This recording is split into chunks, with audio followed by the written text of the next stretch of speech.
शुक्लाम्बरधरं विष्णुं शशिवर्णं चतुर्भुजं प्रसन्नवदनं ध्यायेत् सर्वविघ्नोपशान्तये।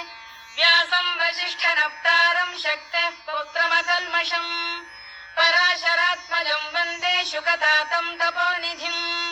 व्यासाय विष्णुरूपाय व्यासरूपाय विष्णवे नमो वै ब्रह्मनिधये वासिष्ठाय नमो नमः।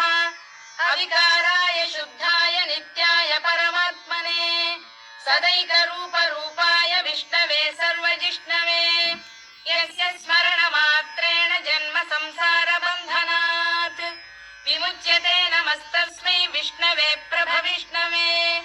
ॐ नमो विष्णवे प्रभविष्णवे।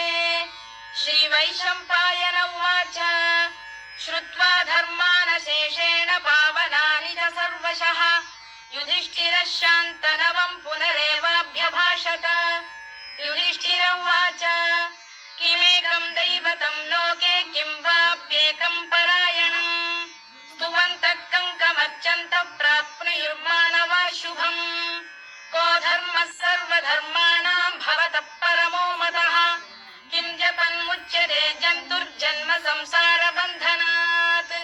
श्रीभीष्म उवाच जगत्प्रभुं देवदेवमनन्तं पुरुषोत्तमं स्तुवन्नाम सहस्रेण पुरुषः सततोत्थितः तमेव चार्चयन् नित्यं भक्त्या पुरुषमव्ययम् ध्यायन् स्तुवन्